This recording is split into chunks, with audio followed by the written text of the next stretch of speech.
अस्सलाम वालेकुम रहमतुल्लाह। आज बर्फबारी भी है, ठंड भी बहुत है।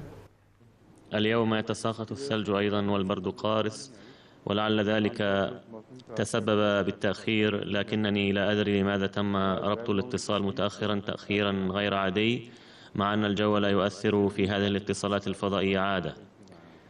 على كل حال قد وصلت الآن لأنني أخبرت أن الاتصال قد تم الآن. أعوذ بالله من الشيطان الرجيم. بسم الله الرحمن الرحيم.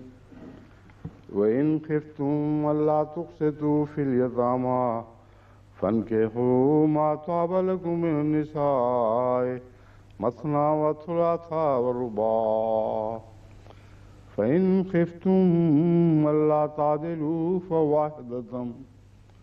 فواحدة أو ما ملكت أيمانكم ذلك أدنى ألا تعولوا.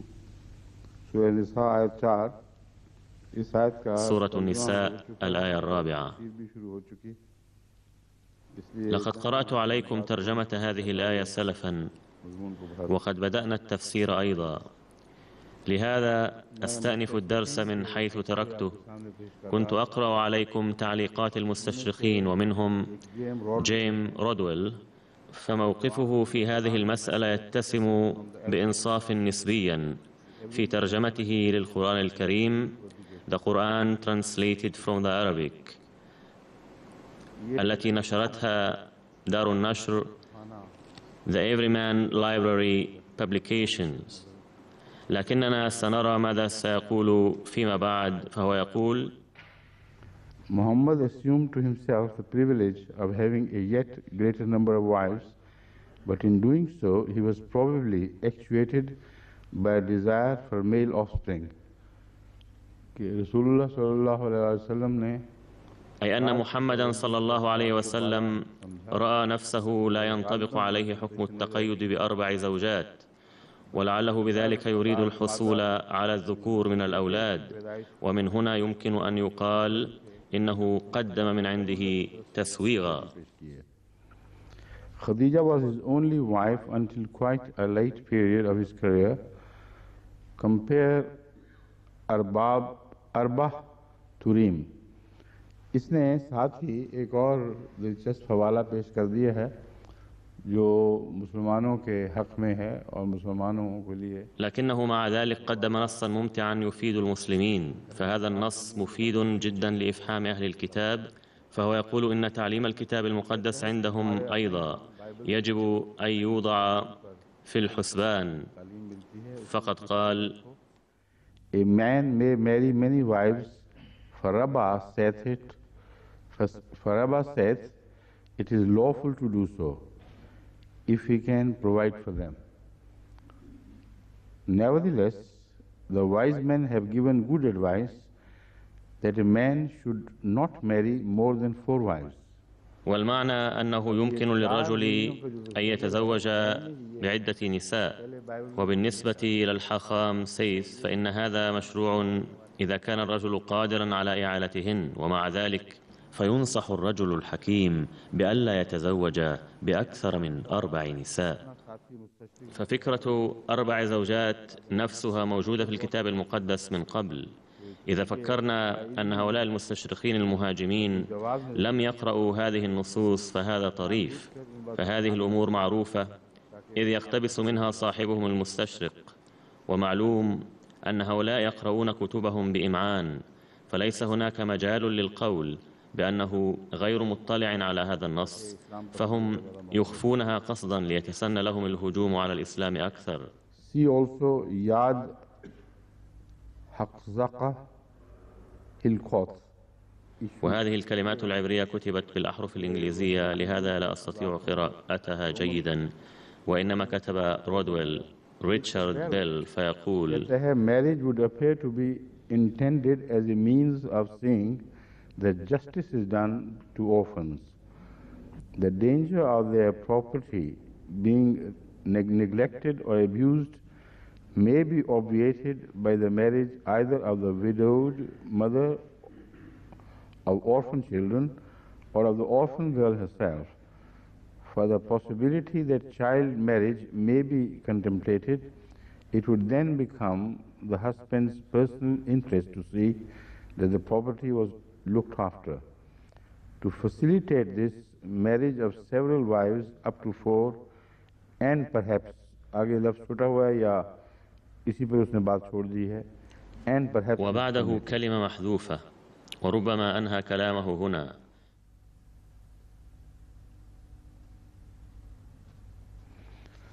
इसका मफ़हूम मुख्तसरन यही है कि मैरिज के पीछे यतामा का बड़ी तादाद में मौजूद होना एक हिकमत थी जिसकी वजह से ये आयत यहाँ एक से ज़्यादा शादियों की इजाज़त का जिक्र करती है.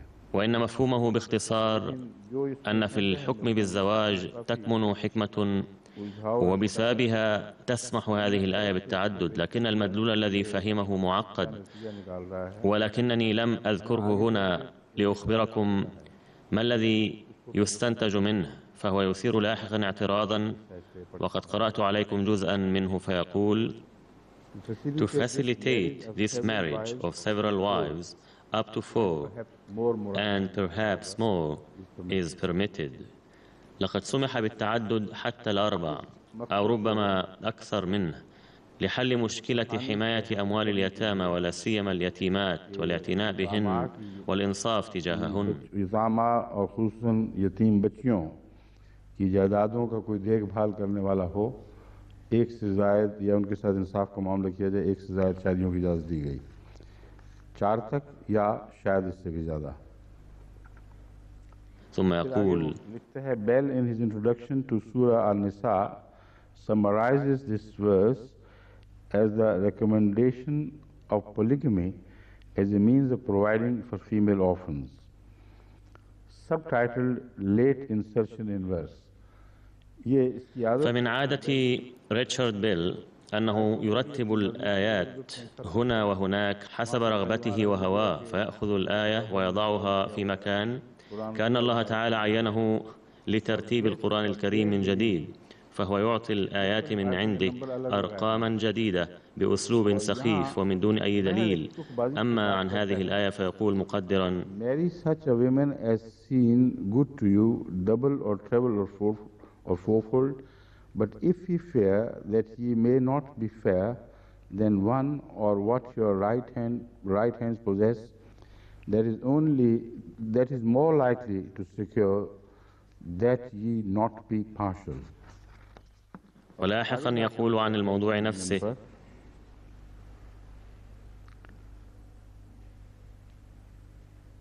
As the passage is really addressed to the Muslim community as a whole, it does not necessarily mean that the guardian should himself marry those for the management of whose property he is responsible. The general practice of a polygamy would ease the situation, but the widows or orphans thus married are not to be denied their bride price, though they may not be in position to demand it.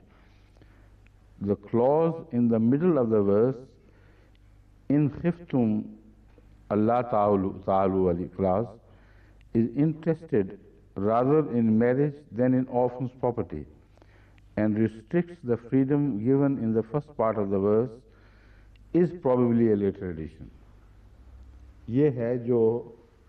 فهذا هو الجزء الذي كنت أريد لفت انتباهكم إليه، لكنه فجأة يميل إلى التخلي عن العدل، فيقول إن كل هذا صحيح ومفهوم، إلا أن الجزء الأخير من الآية، أي إذا خفتم ألا تعدلوا فلا تعددوا واكتفوا بواحدة فقط، जिसमें ये बयान किया गया है कि अगर तुम इंसाफ खतरा हो कि इंसाफ नहीं कर सकोगे तो फिर 4 शादियां नहीं करनी या 1 से ज़ायद नहीं करनी. فيقول لعل هذا الجزء أضيف فيما بعد، ليس في كلامه أي معقولية وليس عنده أي مبدأ، ويتكلم كأن الله قد خوله ترتيب آيات القرآن الكريم، ولذلك يقول ليست الآية كما هي بل ينبغي أن تكون كما أفهم أنا. कलाम इलाही के मुतालिक कि ये यूं नहीं है, मैं समझता हूँ यूं है इसलिए यूं होना चाहिए.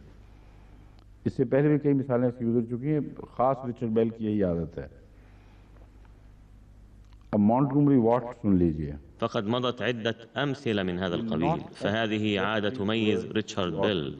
فاسمعوا ماذا يقول مونتغومري وات الذي يعتبر ترجمة المستشرق آربري للقرآن الكريم رفيقة القرآن الكريم، فيقول: There were still many traces of polyandry and similar practices in Medina.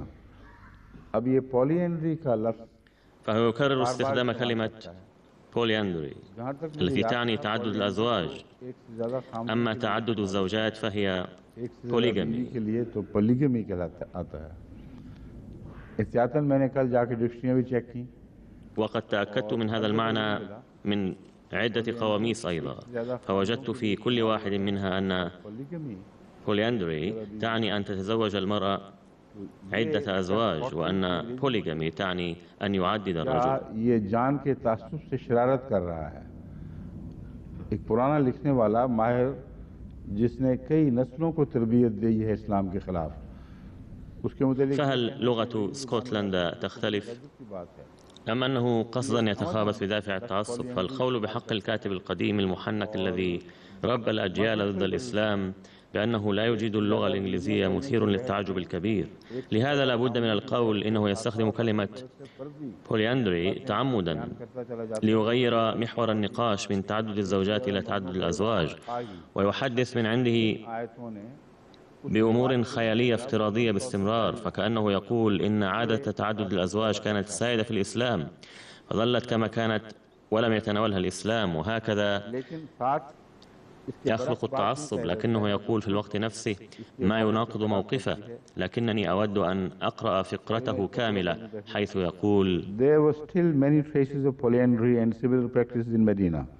The unjust treatment of girl orphans presumably consisted in keeping them polyandrous.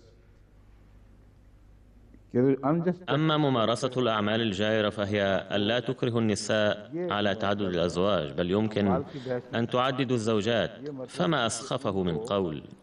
فهو يقول إن القرآن يقول ألا تجبروا اليتيمات على تعدد الأزواج، فالأفضل من ذلك أن تعددوا الزوجات.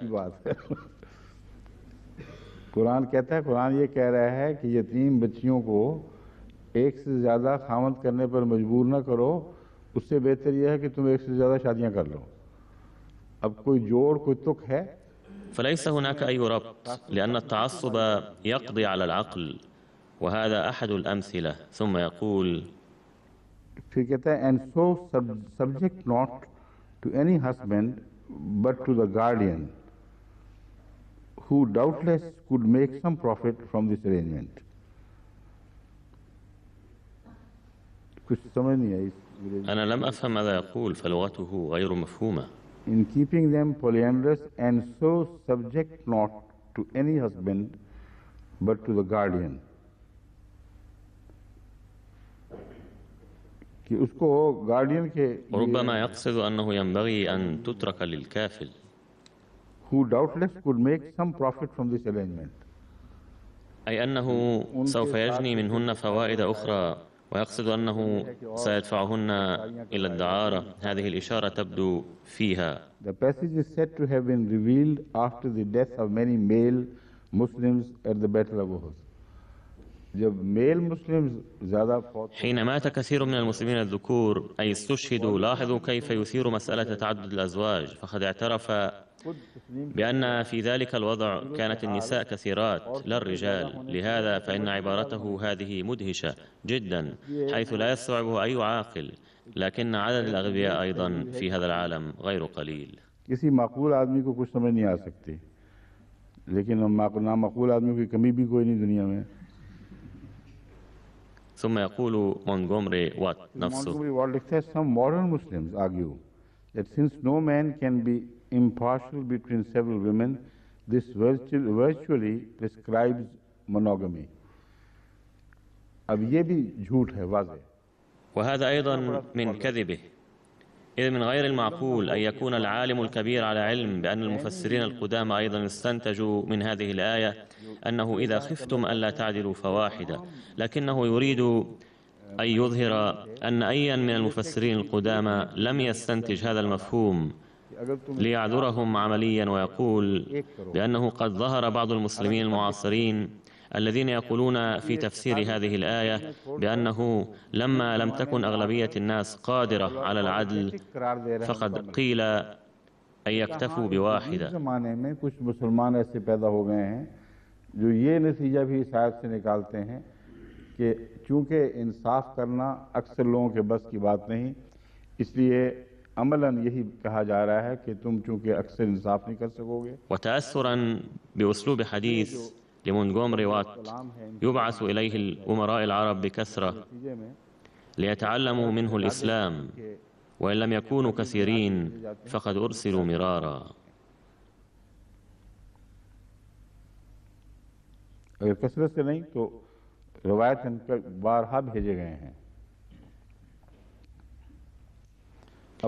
والآن نتناول ما قاله المستشرق ويري، فانتبهوا وحافظوا على صوابكم رحمنا الله، فالسيطرة على العواطف تصبح صعبة جدا بهذه المناسبة. فهو يقول في تفسير الآية الرابعة من سورة النساء: And if you fear that you shall not act with equity towards orphans of the female sex, take in marriage of such other women as please you, 2 or 3 or 4 and no more. But if you fear that you cannot act equitably towards so many, marry one only, or the slaves which you shall have acquired.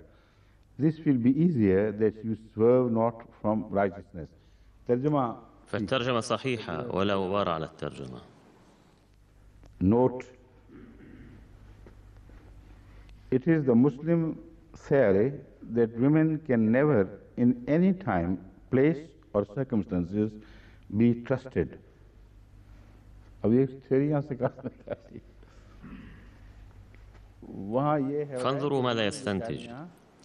هناك يقول إن أموال النساء المسكينات غير محفوظة والرجال في المجتمع غير جديرين بالثقة، فهذه هي النتيجة أن الحديث ليس عن ثقة النساء،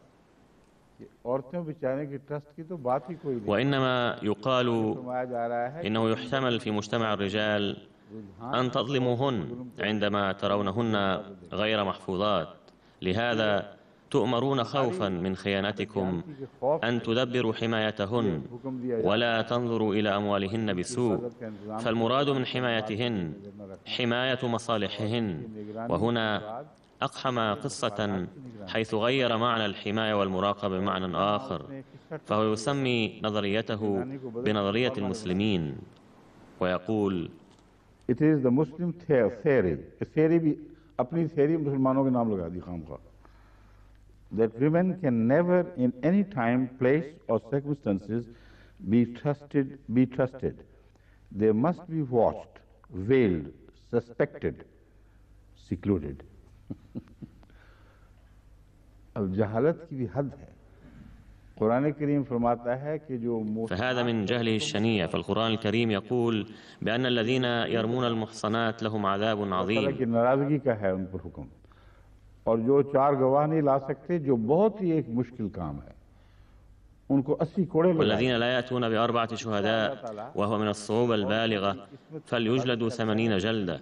فهكذا يحمي الله تعالى عصمة النساء حتى لا يتجاسر أي سيء وكاذب أبدا على اتهامهن. कहाँ से निकाले हैं इस आयत से कि यतीम बच्चियों के माल की हिफाजत करना. ولا أعرف من أين استنتج أن هذه الآية تحث على حماية أموال اليتيمات.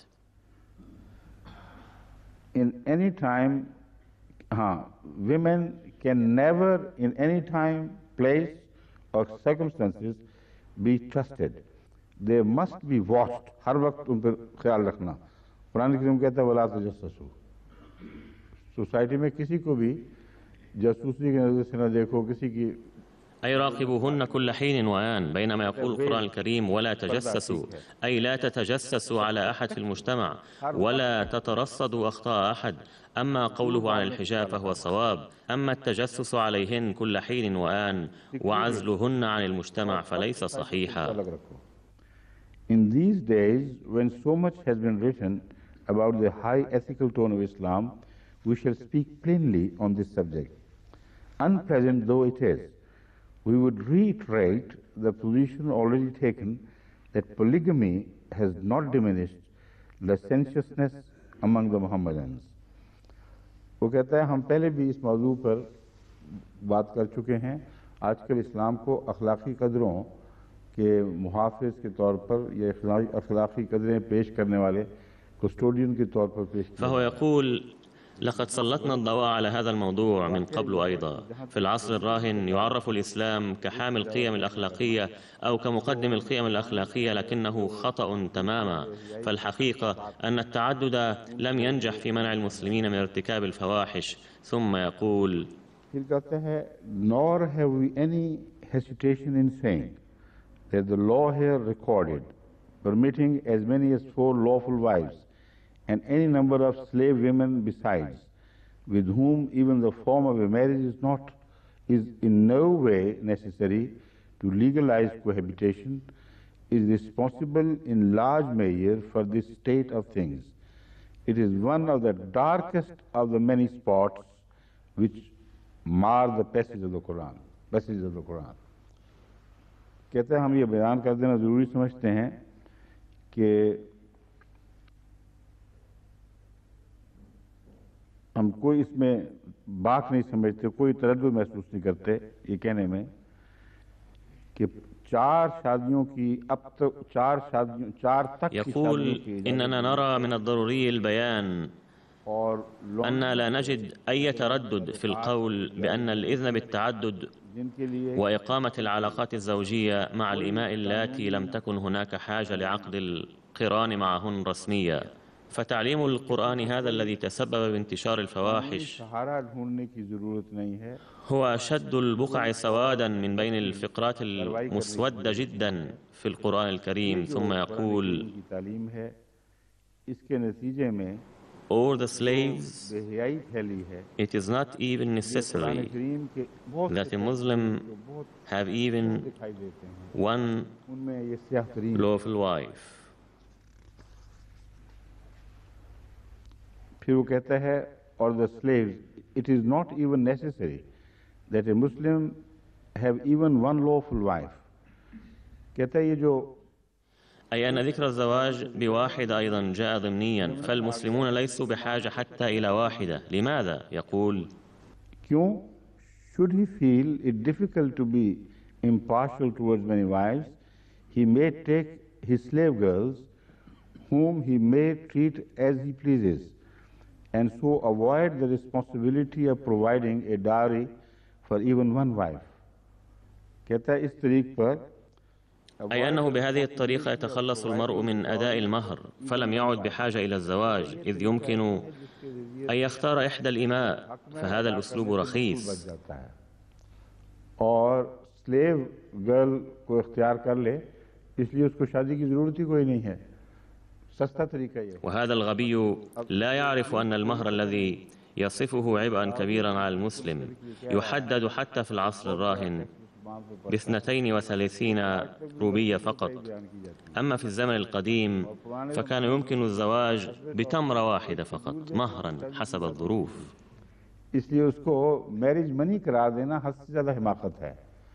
لهذا فإن وصف هذا المهر قيمة الزواج ناجم عن أشنع الحمق. فالمهر جعل حقا للمرأة وفرض على الرجل أن يقدم لها شيئا مما يملك.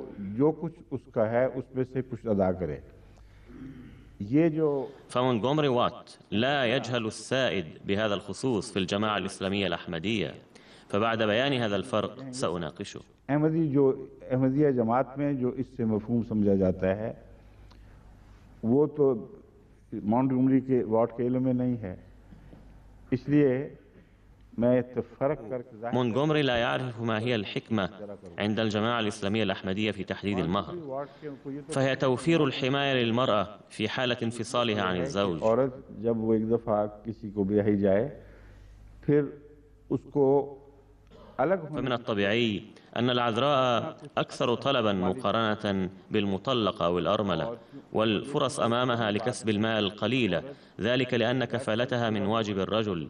لهذا ينبغي أن يكون لديها مبلغ معين تتصرف به كما تريد حسب رغبتها.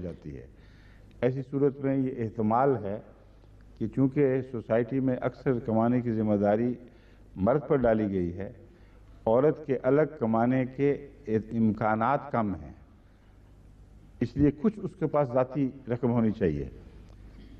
और इसी वजह से हज़रत मुस्लिम मऊद ने तो यहाँ तक ولهذا استنبط المصلح الموعود رضي الله عنه أن المهر ينبغي أن يكون معادلا لدخل الزوج من 6 أشهر حتى عام كامل. तो ये औला है, सबसे अच्छा है, वरना कम से कम 6 महीने जरूर करे। فالأولى أن يكون المهر معادل الدخل لعام كامل، وإلا يجب أن يكون معادلا للدخل ل6 أشهر كحد أدنى لا محالة، فالحد الأقصى عام كامل نظرا إلى ما قاله القرآن الكريم متاعا إلى الحول.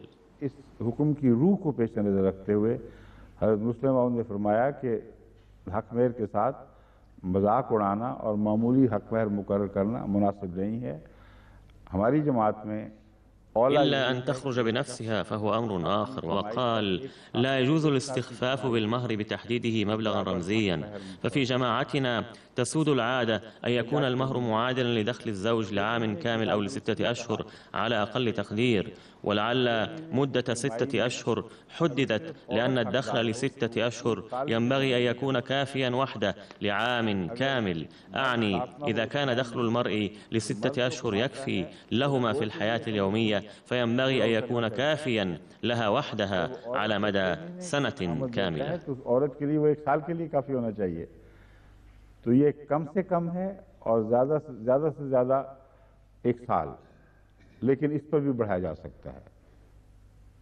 यूं कहना चाहिए ऑप्टिमम 1 साल मुकर्रर किया है, कम से कम 6, और इसके इस्तेमाल की والجدير بالملاحظة أنه لم يمنع من أن يكون أكثر من هذا، وإنما بين معيارين بصفة عامة واستنبطهما من القرآن الكريم والسنة النبوية المطهرة لحماية حقوق المرأة. मॉन्टगोमरी वाट जो जानता है, वो जो हमारे यहाँ रस्मी इस्लाम पाया जाता है, जो अक्सर فمونتغومري لا يعرف هذه الأمور، فهو يتكلم عن العادة السائدة في المسلمين التي ظهرت في العصور الوسطى، وهؤلاء المسلمون يدعون ممثلي السواد الأعظم من المسلمين، فهو خبير بآرائهم ومواقفهم، فقد قرأ كثيرا من كتبهم، وهو يدرك جيدا أن معظم العلماء يرون أنه يجب تحديد المهر مهما كان شيئا زهيدا،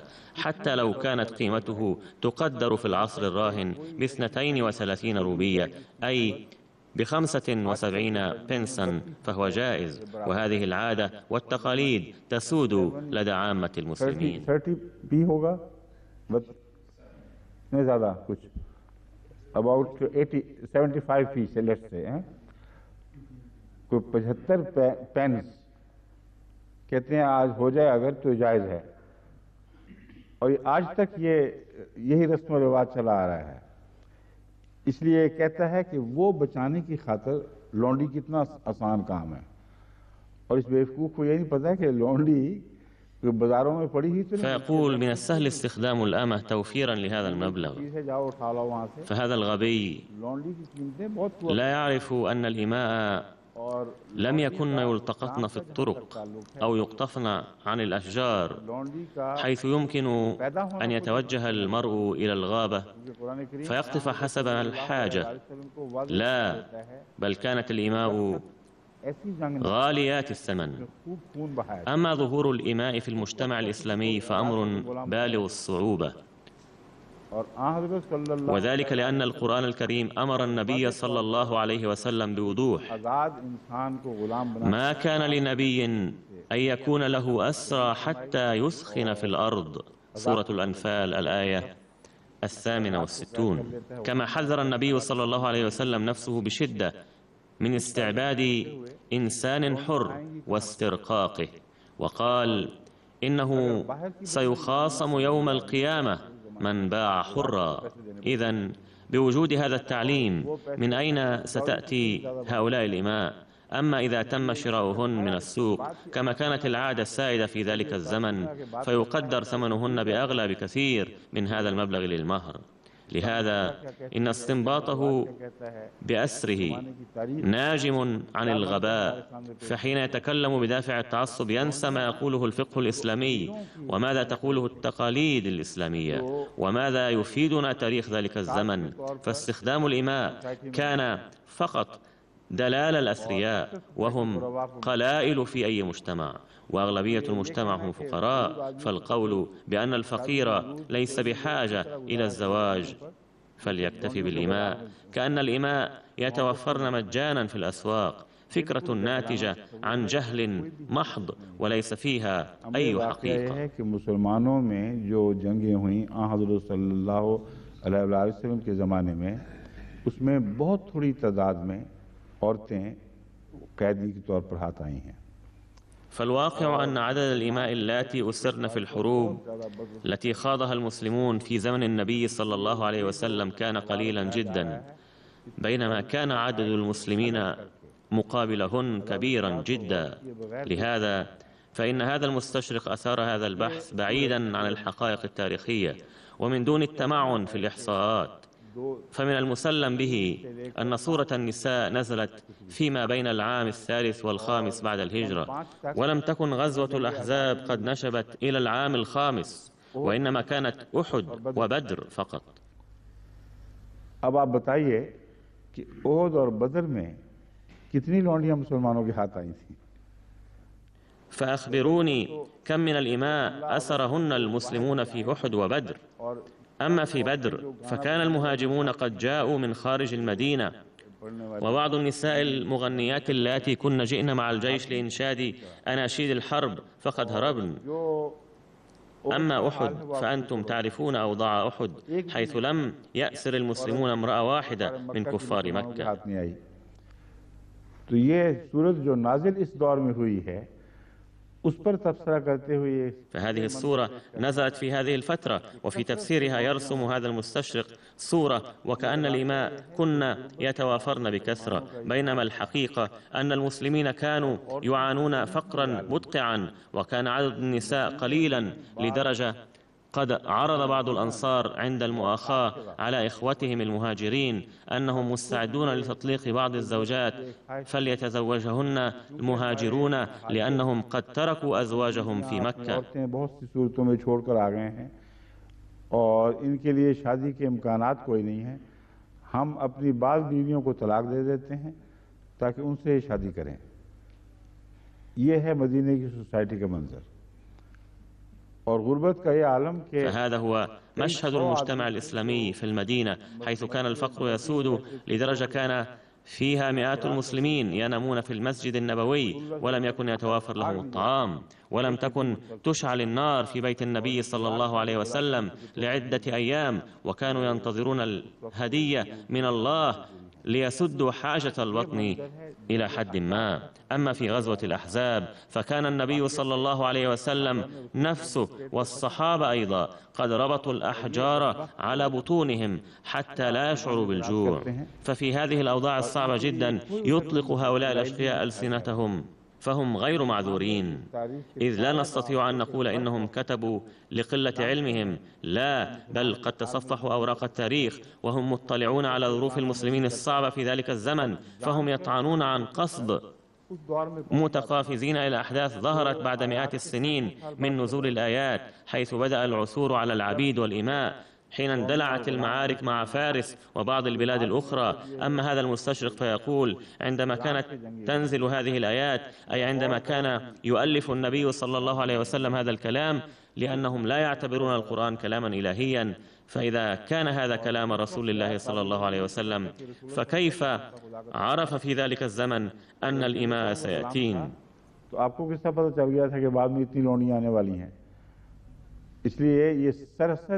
لهذا فإن أقوالهم مبنية على الكذب والتعصب وليس في كلامهم أي حقيقة. فهو يقول لن يكون من المفروض عليه دفع المهر حتى لزوجة واحدة، ثم يقول Muhammad did not bind himself by the law. See chapter 32:49. Even the heaven of Islam is to witness the perpetuation of almost unlimited polygamy. See chapter 4 and 6, perhaps 1-6. अब कहता है जन्नत को भी नहीं والآن يقول فهذا المسكين لا يتورع عن الاعتراض على الجنة أيضا، حيث يقول إن هؤلاء المسلمين مولعون ب4 زوجات لدرجة قدموا فكرة التعدد حتى في الجنة. اسمعوا ماذا يقول: No countries under heaven present such a cesspool of seething corruption and sensuality as those ruled over by the Muslims. कहते हैं आसमान के पर्दे के नीचे أي ليس هناك أي بلد تحت أديم السماء يقدم مشهد الفواحش والخلاعة كما نجدها في البلاد التي فتحها المسلمون وحكموها. هذا ما قاله المستشرق سيل، فسيل أيضا يؤيد موقفه. जो मुसलमानों के नीचे आए हैं, जिन पर मुसलमानों ने हुकूमत की है.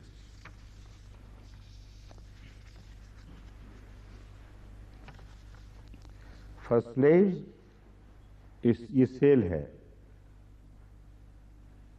ये सेल ने भी इसी की तायद की है. For slaves requiring not so large a dower, not so good and plentiful a maintenance as free women, a man might keep several of the former as easily as one of the latter. अब ये सारा तारीख के हक़ाइक़ से कुल्लियतन लाइल्मी और अरबों की उस ज़माने की इक़्तिसादी हालत से बिल्कुल लाइल्मी के नतीजे में ये बात करते चले जाते हैं. فهم يتكلمون عن هذه الأمور مهملين تماما الأوضاع الاقتصادية للعرب في ذلك الزمن، فلا نستطيع أن ننسب إليهم عدم العلم، لأنهم قد تصفحوا الكتب وفحصوها جيدا وقرأوا الكتب عن القرآن الكريم بعمق وبذلوا الجهود الجبارة أكثر من كثير من العلماء المسلمين، وقرأوا كتب المفسرين بدقة متناهية بحثا عن محل الاعتراض. لهذا لا يمكن أن يعزى إليهم عدم العلم. इसलिए लाइल्मी इनकी तरफ मंसूब नहीं की जा सकती.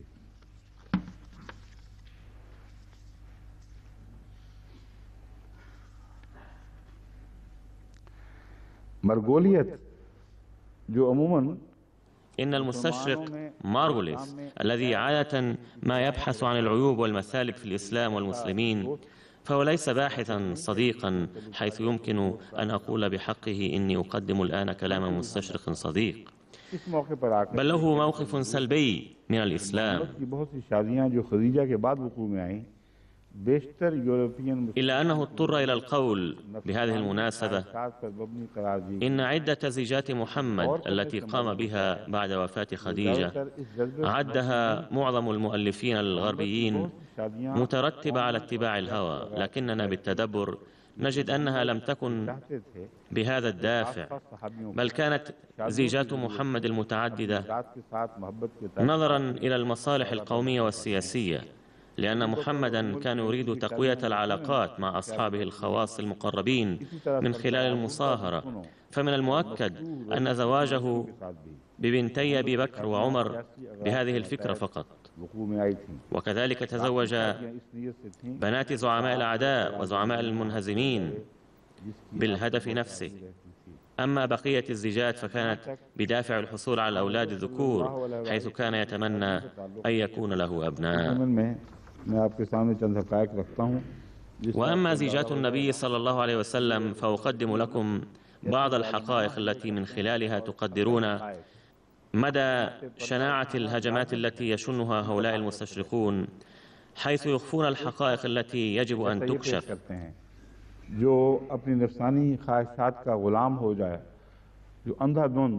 فالسؤال الذي يطرح نفسه هنا: في أي مرحلة من العمر يكون الإنسان منقادا لأهوائه النفسانية؟ فتراه يريد الزوجات لنفسه أكثر من غيره، مخالفا بذلك أحكام القرآن الكريم. إن من المعلوم أن قوى الإنسان عند وصوله ل40 عاما من عمره تبدأ بالتراجع عادة. أما النبي صلى الله عليه وسلم فنرى أنه تزوج بواحدة فقط حتى بلوغ 40 عاما من العمر، وهذه الواحدة أيضا كانت تكبره ب15 عاما، حيث كان عمره صلى الله عليه وسلم 25 عاما، وكان عمر خديجة رضي الله عنها 40 عاما، ولم يتزوج غيرها حتى بلغ 50 عاما من العمر، فلم يكن لديه أي أثر للسوائر النفسانية التي يثيرونها، فمن أين ظهرت فجأة؟ فقد عاش حضرته صلى الله عليه وسلم مع امرأة وحيدة عجوز، حيث كان عمرها 65 عاما عندما كان عمره صلى الله عليه وسلم 50 عاما، فيمكن أن تقدر من هنا اتباعه للشهوات. तो हजरत खदीजा की 65 बरस थी। ये इनकी नफसानियत का तस्वुर है अंदर। فللجهل يجب أن يكون حد، أما جهل هؤلاء فلا حد له. और जो बाद में बीवियां हुई हैं किस उम्र में أما زوجاته صلى الله عليه وسلم بعد وفاة خديجة رضي الله عنها فأخبركم الآن عنها. فقد تزوج صلى الله عليه وسلم السيدة سودة رضي الله عنها في عمر 50 عاما بعد وفاة السيدة خديجة، فظلت هي الأخرى وحيدة قبل هجرته إلى المدينة. فالزواج الثاني الذي قام به بعد وفاة خديجة كان بعد الهجرة إلى المدينة، حيث تزوج عائشة رضي الله عنها، وكان عمرها يراوح بين 12 عاما و16 عاما، وكان عمره صلى الله عليه وسلم 55 عاما. और हज़रत सल्लल्लाहु अलैहि वसल्लम की उम्र 55 बरस थी। फिर हजरत हफ्सा से शादी हुई है। وبعدها تزوج السيدة حفصة والأزواج الأخريات، حيث كان عمره صلى الله عليه وسلم يراوح بين 55 عاما و60 عاما. فهنا ينشأ السؤال الطبيعي: كيف تدفقت هذه الثورة الشهوانية غير العادية فجأة في هذا العمر المتأخر؟ إذ من غير المعقول تماما أن يصبر الإنسان المتبع الهوى على زوجة واحدة حتى بلوغه 50 عاما من العمر، ثم ينفد صبره فجأة حين يدخل مرحلة الكهولة، فهذا مستحيل. فالثابت عن النبي صلى الله عليه وسلم بمنتهى الوضوح أن أغلبية زوجاته كن أرامل، ونادرا ما تزوج عذراء. मुसलमानों को कोई एक लम्हा के लिए भी हकीकत में तरद्दुद महसूस न करता। और हज़रत सल्लल्लाहु अलैहि वसल्लम के मुतालिक ये बात बड़ी वाज़ेह और खुली हुई है कि आपने बेवा औरतों से ज़्यादा शादियां की हैं और गैर बेवा से बहुत कम। अब ये देखें कि इसमें हिकमतें और भी हैं। बेवा औरतों से शादी करने में لاحظوا أن هناك حكما أخرى تكمن في هذا الأمر. فلم يكن يقصد صلى الله عليه وسلم من عقد قرانه على الأرامل مجرد الزواج، وإنما تزوجه الأرامل كان مترتبا على الجهاد. यानी ऐसी शादी जिसमें औरत का पहले कभी कोई निकाह नहीं हुआ था, ना वो मुतलका थी ना वो बेवा थी. أما البكر التي لم تكن مطلقة ولم تكن أرملة فكانت عائشة وحدها. فيمكنكم أن تقدروا إلى أي مدى تصح أقوال هؤلاء الذين يرسمون صورة النبي صلى الله عليه وسلم كإنسان شهواني يتبع الهوى والعياذ بالله. فاعلموا أن السيدة سودة رضي الله عنها كانت أرملة، والسيدة حفصة والسيدة زينب بنت خزيمة رضي الله عنهما أيضا كانتا أرملتين. أما زينب بنت جحش فكانت مطلقة زيد رضي الله عنه، كما كانت أم سلمة رضي الله عنها أيضا أرملة، وكانت أم حبيبة رضي الله عنها أيضا أرملة، والسيدة ميمونة أيضا كانت أرملة، والأخيرة السيدة صفية أيضا كانت أرملة. فكل هؤلاء السيدات اللاتي تزوجهن النبي صلى الله عليه وسلم كن أرامل. और हजरत मैमूना भी बेवा थी। और एक वो जो आखिरी हैं हजरत सफिया, उनके मुतालिक जिक्र नहीं आया। वो क्यों नहीं आया है? लिखा हुआ है कहाँ है वो? हजरत सफिया ये भी बेवा ही थी। अच्छा, मेरा ख्याल था शायद बेवा नहीं है। तो ये सारी बेवाएं हैं जिनसे हज़रत सल्लल्लाहु अलैहि वसल्लम ने शादी फरमाई है। और मुख्तलिफ एक हिकमत नहीं, मुख्तलिफ हिकमतें हैं। और अक्सर فهناك حكم مختلفة، والقضية قضية التضحية الجسيمة، لأن الاعتناء بهذا العدد من الزوجات ثم العدل بينهن وتسوية الخلافات بينهن كان يزعج النبي صلى الله عليه وسلم ويؤذيه، حتى إن الله تعالى قد أذن له بأن يطلقهن جميعا ويخيرهن بين البقاء معه وبين الخلع. सल्लल्लाहु अलैहि वसल्लम के दिल पर बोझ पड़ना, यहाँ तक कि अल्लाह का आपको इजाज़त देना कि चाहो तो सबको तलाक दे दो और खुला छोड़ दो इनके ऊपर। अब जो नफ्स का मरीज है वो कैसे सबको तलाक देने की जरूरत कर सकता है जबकि उम्र उसकी 60 वर्ष की हो गई। فهذا لا يتأتى من متبع للشهوات، فلا يتجاسر على تطليقهن كلهن، وقد بلغ من العمر 60 عاما، ثم كان معتادا على تحمل المشاق والآلام في الحروب، وكان جابه أوضاعا صعبة جدا، وتحمل الجوع والعطش. فهؤلاء الأنذال والمشردون السكارى الآكلون المتنعمون العائشون في الرغد لا يمكنهم إدراك مزاج النبي صلى الله عليه وسلم وفطرته الطيبة، فمن هذه الناحية نعذرهم، فهم معتادون على هذه الخصال، حيث يقدرون حسب أسلوب حياتهم وتفكيرهم أنه كان حدث كذا، ويعنونون كتبهم بالرسول الغارق في الملذات والعياذ بالله. والآن أعرض عليكم بعض المقتبسات من كلام سيدنا المسيح الموعود عليه السلام، حيث يقول حضرته عليه السلام: قبل الإسلام كان الناس في أغلبية الشعوب يتزوجون بالمئات بل بالألوف، وإنما الإسلام قلل هذا العدد ولم يرفعه، بل من فضائل القرآن الكريم وحده أنه حدد عدد الزوجات وألغى الحرية المطلقة.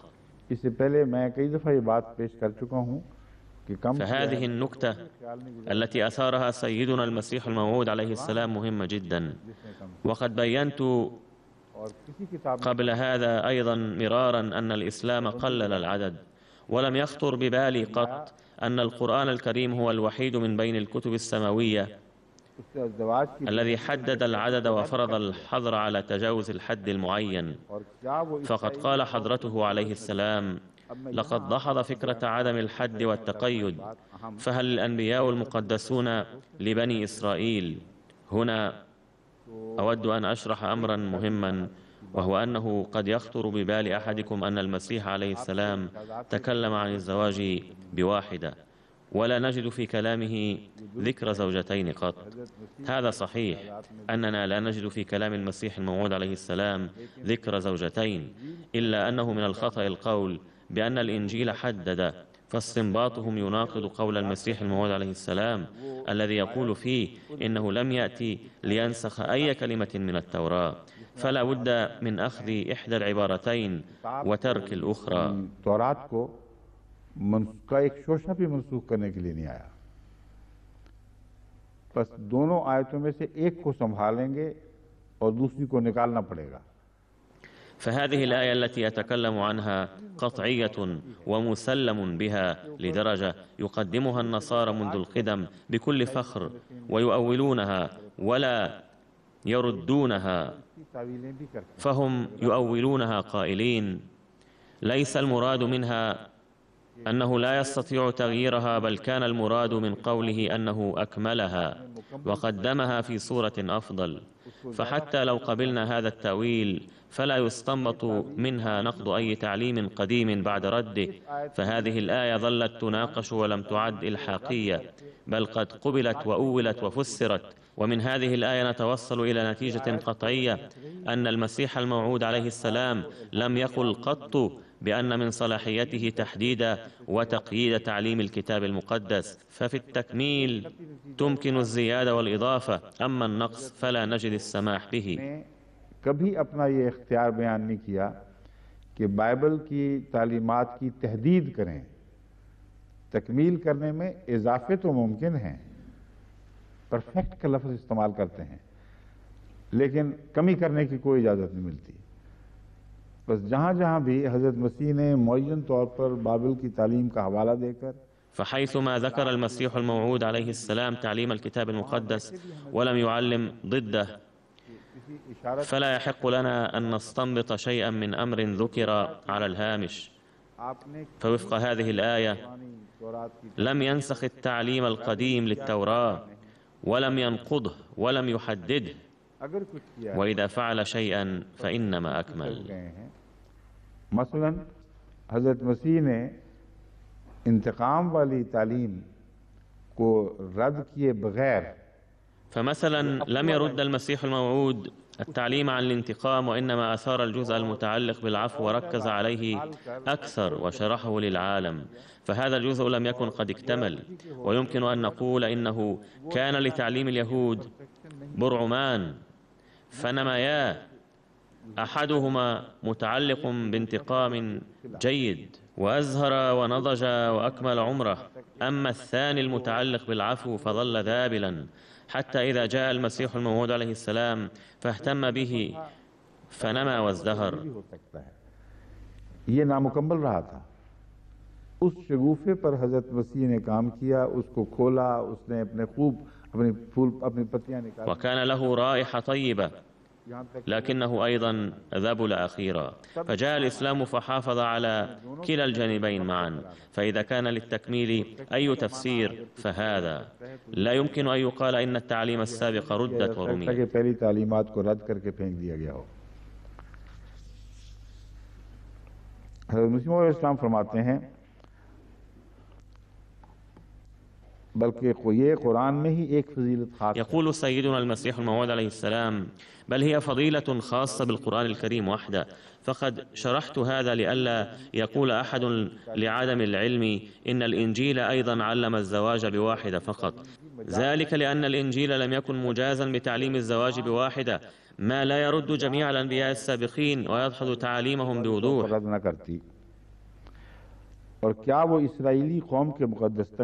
فالمسيح الموعود عليه السلام إضافة إلى ذلك يقول: فهل ظل الأنبياء المقدسون من بني إسرائيل الذين تزوجوا بمئات النساء، بل بعضهم تزوجوا 700 زوجة، يمارسون الحرام طول الحياة؟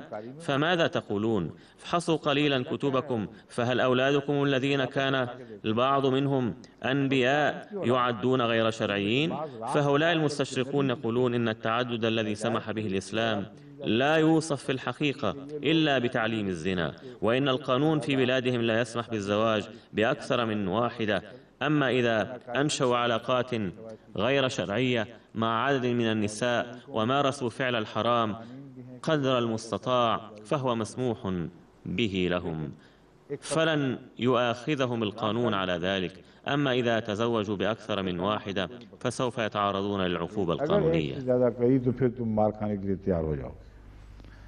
حضرت مسیح علیہ السلام فرماتے ہیں الحکم جلد 7 نمبر 8 28 فروری 1903 صفحة 15. يقول سيدنا المسيح الموعود عليه السلام في جريدة الحكم المجلد 7 العدد 8 من 28 من شباط لعام 1903: ليس هناك أمر بالزواج ب4 نساء، بل قد سمح للرجل بأن يتزوج حتى 4 زوجات، ولكن ليس ضروريا أن يتزوج ب4 نساء حتما، بل يقول القرآن الكريم بأنه لما كانت حاجات الناس مختلفة فسنسمح لهم بالزواج بواحدة حتى 4.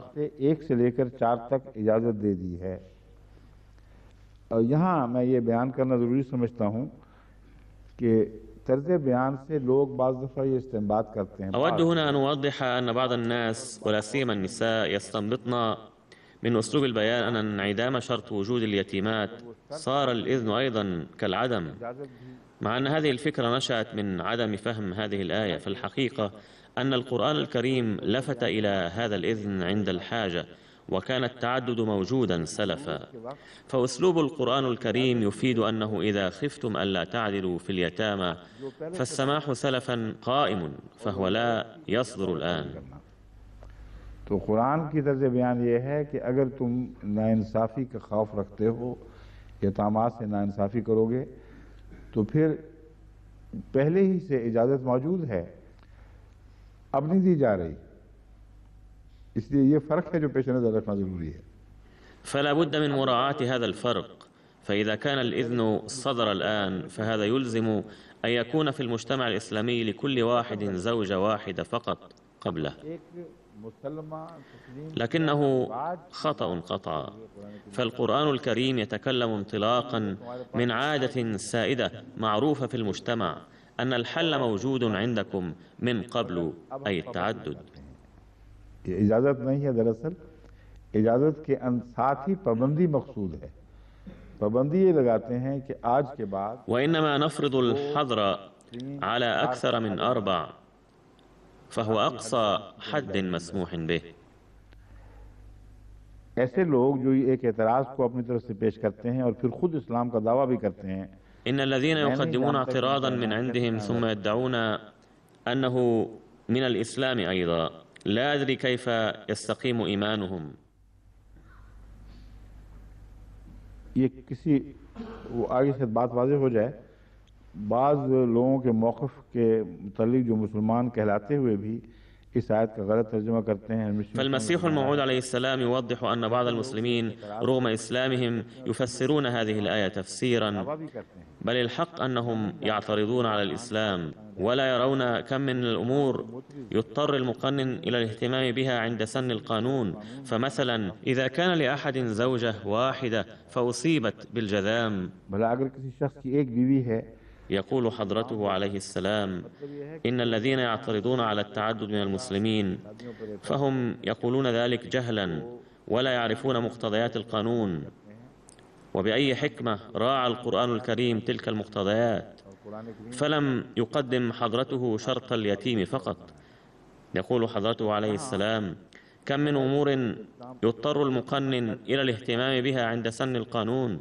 فمثلا إذا كان لأحد زوجة واحدة فأصيبت بالجذام أو الزهر أو عميت أو لم تعد قادرة على الإنجاب أو أصيبت بأمراض غيرها، فماذا يجب على الزوج أن يفعله في هذه الحالة؟ वगैरह वगैरह आवारिज़ में मुब्तला हो जाए, तो इस हालत में अब उस ख़ावंद को क्या करना चाहिए? क्या उसी बीवी पर क़नाअत करे? هل يكتفي بالزوجة نفسها؟ ما هو الحل الذي يقدمونه في مثل هذه الظروف العويصة؟ أو إذا ارتكبت فاحشة مثل الزنا أو غيره، فهل تقبل غيرة الرجل أن يظل يضفي عليها لقب زوجة عفيفة؟ لا أدري لماذا يعمون عند توجيه الاعتراض إلى الإسلام. لا أفهم ما حقيقة الدين، لا أفهم ما حقيقة الدين الذي لا يقدر على أن يوفر حلولا للإنسان. فما هي الخطة التي تقدمها المسيحية في مثل هذه الظروف المذكورة؟ تتبين عظمة القرآن الكريم بأنه ما من حاجة من حاجات الإنسان إلا وقد سن لها قانونا سلفا. وقد بدأت الآن ظاهرة التعدد والطلاق في إنجلترا أيضا بسبب مشاكل مماثلة. لقد نشر عن أحد اللوردات مؤخرا أنه تزوج بثانية ودين أيضا على ذلك، ولكنه استقر في أمريكا. تأملوا جيدا، هل يواجه الإنسان ظروفا وحاجات يضطر فيها إلى التعدد أم لا؟ ما دامت الحاجات من هذا القبيل موجودة وليس لها حل، فهذا هو النقص الذي لسده أنزل الله تعالى كتابا أتم وأكمل مثل القرآن الكريم. ये कहा जा सकता है कि जो मिसालें हज़रत मसीह मौऊद अलैहिस्सलाम ने पेश फरमाई हैं उनमें एक बीवी तक का जवाब तो समझ आ गया। هنا لابد من دحض مغالطة متعلقة بهذا، وهي أنه يمكن أن يقال إن الأمثلة التي ذكرها المسيح الموعود عليه السلام تبرر الجواز بالثانية، لكن ما الذي يبرر الزواج بالثالثة والرابعة؟ فكان ينبغي الوقوف عند السماح بالثانية فقط. فالحقيقة أن الوضع النادر والاستثنائي الذي ذكره المسيح الموعود عليه السلام يتحقق أحيانا في أكثر من الثانية أيضا. بعض दफ़ा दो तक भी जा सकता है, मगर कुरान करीम ने इस सूरत को, इस आयत को जिस महल में रखा है वो वाज़े तौर पर एक जंग के बाद के لكن المحل الذي وضع فيه القرآن الكريم هذه الآية في هذه السورة هو مشهد المجتمع المتأثر بآثار الحرب، حيث كان عدد الرجال قد قل لسبب الحرب أو أوضاع مماثلة، فظهرت اليتيمات والأرامل، فهل كان السماح بالثانية فقط سيكفي في مثل هذه الحالة؟ क्या एक ही शादी की इजाज़त काफ़ी हो सकती थी, जबकि एक से ज़्यादा शायद एक मज़ीद शादी की इजाज़त काफ़ी हो सकती थी, जबकि بينما الحقيقة أن كل واحد من الرجال لا يطيق الزواج بثانية، فليست قضية الإذن، بل قد تبين موضوع القدرة أخيرا، وهو أنكم إذا لم تقدروا على العدل لسبب أوضاعكم الاقتصادية أو مزاجكم فاكتفوا بواحدة فقط. अगर तुम में इस्तिताअत नहीं, उसकी वजह से नाइंसाफ़ी करने पर मजबूर हो, या वैसे तुम्हारा मिजाज ऐसा है कि नाइंसाफ़ी करो, तो एक ही की इजाज़त है। तो इस आयत ने हर इम्कानी पहलू को पेश नज़र रखा हुआ है। فقد راعت هذه الآية كل احتمال، وإن المسيح الموعود عليه السلام يرد على أولئك المسلمين الذين لا يرون الحاجة مطلقة إلى التعدد، فيقول إن هذه الحاجات تطرأ عليكم على الصعيد الفردي في المجتمع. أما هذه الآية فعلاقتها الأساسية الواضحة بالحاجة اليومية، إذ تنشأ أحيانا أوضاع قومية معينة يكثر فيها عدد النساء جدا لدرجة يبقى هناك رجل واحد مقابل 4 نساء. कि 1 और 4 की निस्बत भी हो जाती है, और 1 और 2 और 3 की निस्बत तो आम देखी जाती है। जंग अजीम सानी में यूरोप में ही जो ففي الحرب العالمية الثانية قتل الرجال بكثرة حتى اختل معدل الرجال والنساء في المجتمع، فكثرت النساء اللاتي لم يكن لهن أي كفيل أو معيل، ولم يكن أحد يهتم بهن. ففي مثل هذه الأوضاع يظهر معنى آخر لموضوع الاعتناء باليتامى، وهو أنكم إذا شعرتم بحق اليتيمات بأنه لا وارث لهن ولا مهتم بهن ولا تؤدى حقوقهن، وخفتم من أنهن سيلحقن الضرر بالمجتمع مشردات في الشوارع ويدمرن مستقبلهن، فالحل الأمثل في هذه الحالة أن تعددوا ممن طاب لكم من النساء، أي من الملائمات لطباعكم. जो तुम्हें रास आएं, जो तुम्हें खुश आएं, उन औरतों से शादी करो ताकि मुआशरे की मुश्किल हल हो। ये तफसील ومن المحتمل ألا يكون الناس قد أدركوا هذا التفصيل، لأننا نجد جميع المفسرين والمحدثين يتكلمون عن الحاجة المحلية المعاصرة، فلم يفطنوا آنذاك إلى الحاجة الماسة التي تشير إليها هذه الآية. لكن بما أن القرآن الكريم كتاب عالمي وينطبق تعليمه على كل زمن، فهو يراعي الحاجات العالمية في كل زمن. इसलिए तमाम ज़माने की आलमी ज़रूरतों को पेश नज़र रखता है।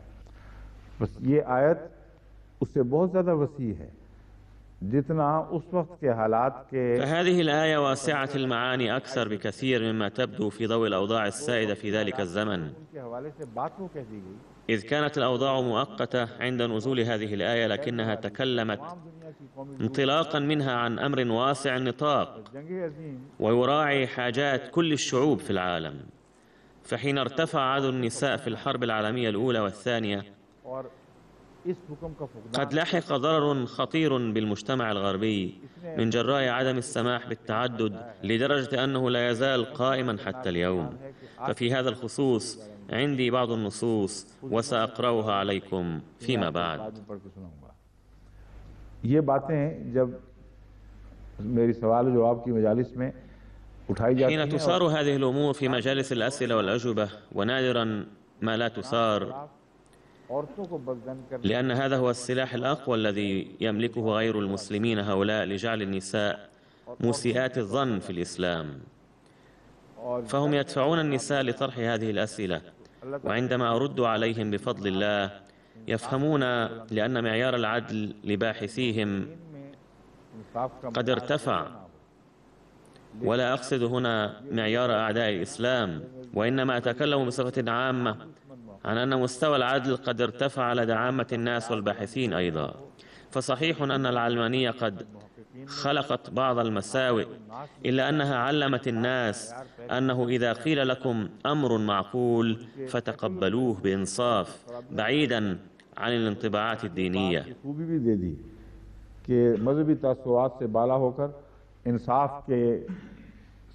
के दायरे में रहो और माकूल बात कबूल करो। तो आप अगर वीडियो देखें तो आप हैरान होंगे। अगर उस वक्त فإذا شاهدتم تسجيل فيديو لتلك المجالس فلسوف تستغربون برؤية تغير أسارير وجوه هؤلاء المعترضين، حيث يحركون رؤوسهم مؤيدين موقفي.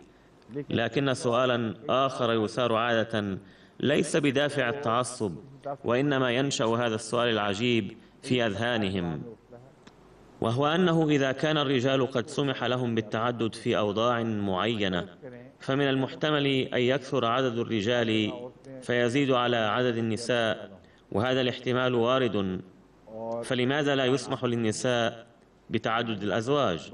فأقول لهم: إذا سنوا هذا القانون مرة فكيف تكون صورة العائلة في المجتمع؟ मैंने कहा जब तुम एक दफ़ा कानून बना दो तो फिर किसी एक शख्स को किसी जगह पाबंद नहीं कर सकते, और दोनों बैक वक्त अगर राइज हो जाएं तो सोसाइटी में क्या खानदान का नक्शा उभरेगा। فدعوني لأرسم لكم تلك الصورة. एक शख्स है वो 4 शादियां करता है, उसकी बीवियां भी उसी मिजाज की हैं। لنفرض أن هناك شخصا يتزوج ب4 نساء، فزوجاته يلائمن طبعه ويقولن ما دام تعدد الأزواج مسموحا فلم لا نتزوج، فتتزوج كل واحدة منهن بزوجين أو 3 أزواج، ثم إن كل واحد من أزواجهن يقول: طالما هو مسموح لي فما الذي يمنعني من الزواج ب2 أو 3، فيتزوج كل واحد منهم ب2 أو 3، ثم تتزوج كل واحدة من هذه الزوجات ال3 برجلين أو 3، فما هي صورة العائلة؟ فهذه العائلة تتسع حتى تصبح قرية كبيرة أو مدينة. بالإضافة إلى ذلك أشرح لهم أن هناك مشكلة أخرى، هي أنه إذا كانت لرجل واحد زوجات نستطيع أن نقول إن أبا المولود فلان، فهو يتحمل المسؤولية القانونية. أما إذا كان للمرأة زوجان أو أكثر فكيف يتحدد نسب المولود؟ ومن سوف يتحمل المسؤولية؟ وهل في صورة الطلاق يطلقها الجميع مرة واحدة أم واحد منهم؟ وما هي المسائل المترتبة على ذلك من الإرث وغيره؟ فعندما أشرح لمثل هؤلاء المعترضات هذه المشكلة يتوبن ويتراجعن عن موقفهن فورا، فالعقل لا يجيز السماح بتعدد الزوجات والأزواج معا، فهو مستحيل وله مساوئ وأضرار كثيرة. अब हज़रत मसीह अलैहिस्सलाम का एक और इक़्तिबास मैं आपके सामने रखता हूँ।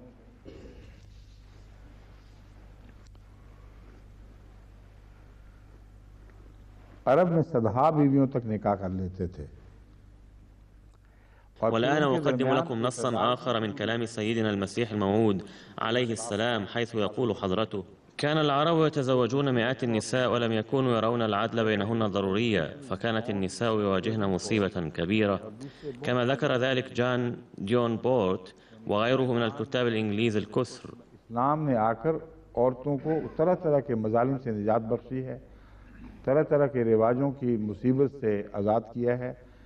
فالإسلام خلص النساء من عادات كثيرة، فهذه منة الإسلام التي ينساها هؤلاء.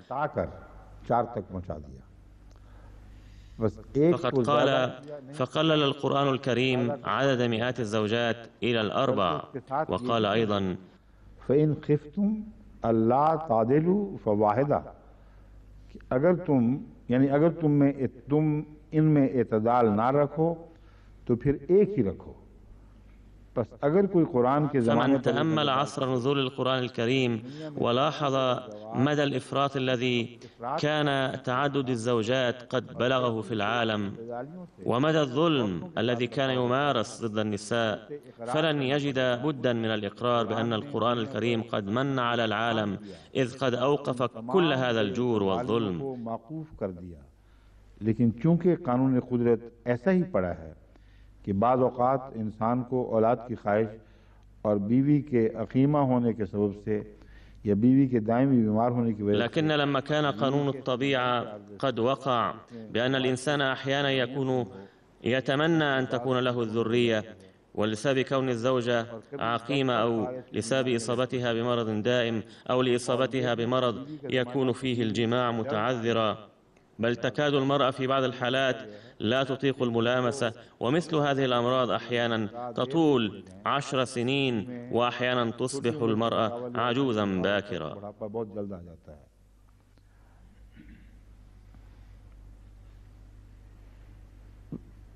हाँ, फरमाया ये सब फितरतन दूसरी बीवी की जरूरत पड़ती है, या किसी बीवी के जल्द हमलदार होने के बायस वो बहुत जल्द अपनी जवानी और ताकतें खो बैठती हैं. فقد لوحظ أحيانا النساء اللاتي يتزوجن في سن متأخرة يصيبهن الشيب باكرا مقارنة باللاتي يتزوجن في سن صغيرة. فقد قال: فنظرا إلى كل هذه الأمور تظهر الحاجة إلى زوجة ثانية بالطبع، أو تفقد الزوجة شبابها وقواها لكونها سريعة الحمل، بينما الرجل ما زال شابا ويتمتع بقواه وتمسه الحاجة، ففي مثل هذه الحالة تمس الحاجة إلى زوجة ثانية بالطبع. فنظرا إلى هذه الحاجة سمح بالتعدد بشرط العدل. فموقف سيدنا المسيح الموعود عليه السلام العام الذي ظهر من خلال هذه الآية هو أن الحاجات الدائمة من نوع فردي تنطبق عليها هذه الآية، وحين سدت الحاجة ينبغي أن يتوقف. أما إذا أراد أحد أكثر من ذلك فاشترط عليه العدل، أي إذا خفتم ألا تعدلوا بين الجميع فليس مسموحا لكم أن تعددوا. فلم يوضح المسيح الموعود عليه السلام الحاجات الفردية، لأن حاجات الرجال تختلف من شخص إلى آخر، فمسؤولياتهم مختلفة ومقتضياتهم مختلفة، فليس كل فرد من نوع واحد. فكما يكون التكافؤ في الكيمياء في العلوم، حيث تكون بعض المواد الكيماوية منسجمة مع مادة واحدة أو 2 أو 3 أو 4 مواد، كذلك قد خلق الله في الرجال أيضا أناسا بطبائع مختلفة وجعل كفاءاتهم متفاوتة. فبما أن هذا البحث يتطلب تفاصيل كثيرة فلا يخوضها المسيح الموعود عليه السلام ويتجنبها ويكتفي بالإشارة إليها. कम और ज़्यादा बनाया है, क्योंकि ये बहस बहुत ज़्यादा तफसील से जाती और बहुत सी बातें ऐसी बयान करना पड़ती जिनसे हज़रत मसीह मौऊद अलैहिस्सलाम एतराज़ फरमा रहे हैं, इसलिए इशारा करके बात छोड़ देते हैं। इसलिए ये नतीजा बहरहाल नहीं निकलता कि आप कहते हैं فلا يستنتج منه حتما أنه قال إن هناك إمكانية لسد حاجة واحدة.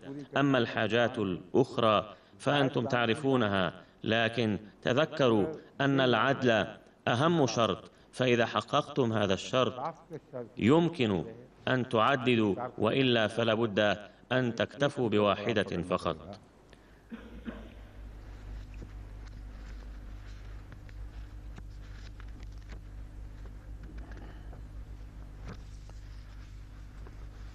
फिर हज़रत मसीह मौऊद अलैहिस्सलाम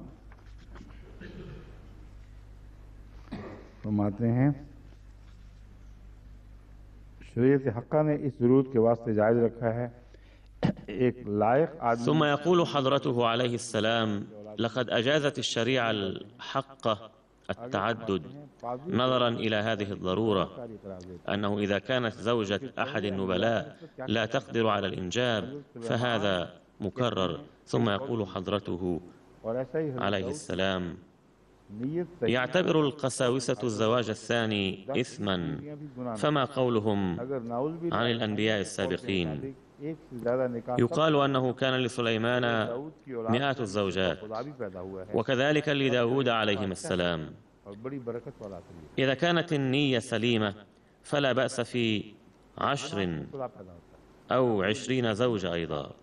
وإذا كان التعدد حراما والعياذ بالله حسب قول المسيحيين فقد ولد إلههم أيضا من أولاد داود عليه السلام. إذن هذه وصفة جيدة وطريق مبارك جدا.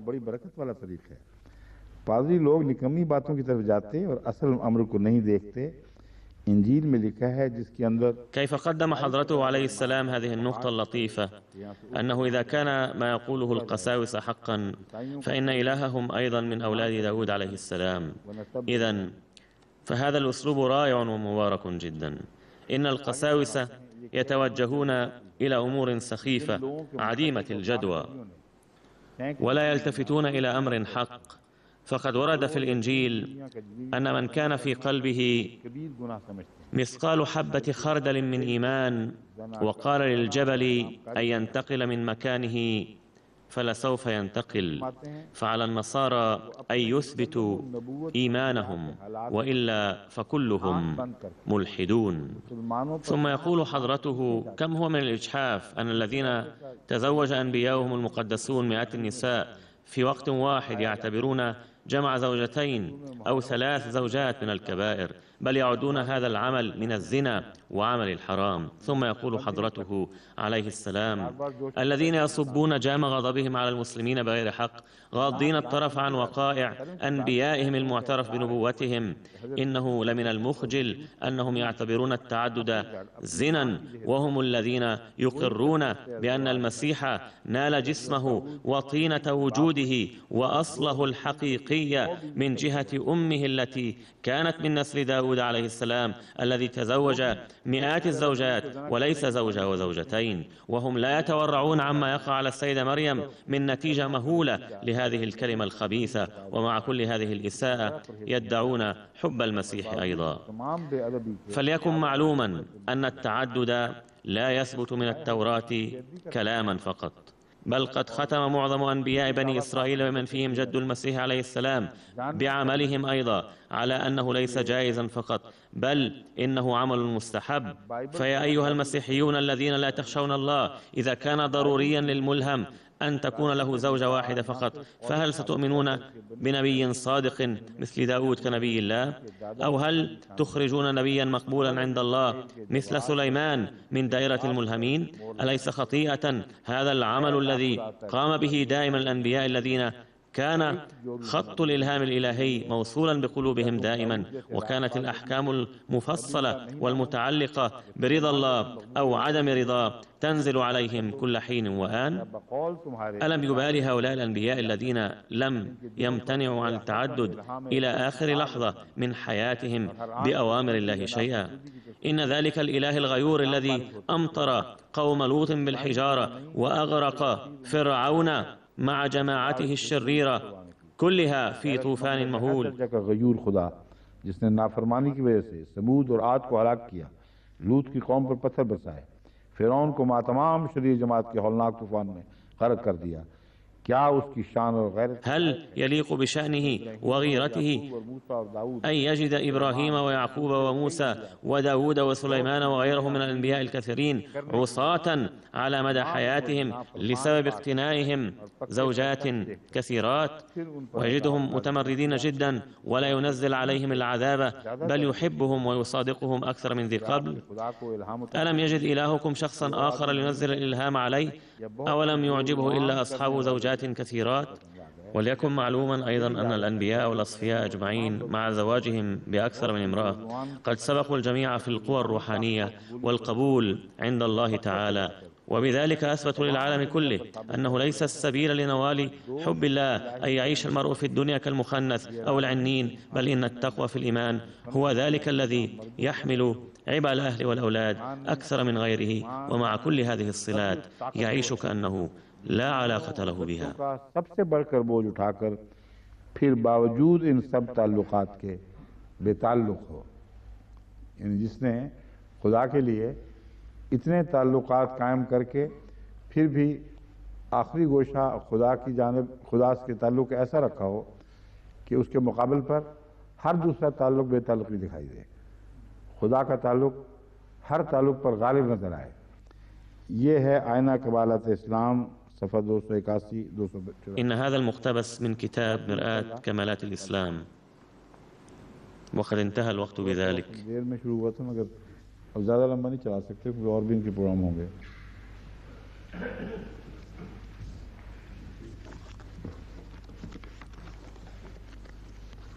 Say, Assalamu alaikum.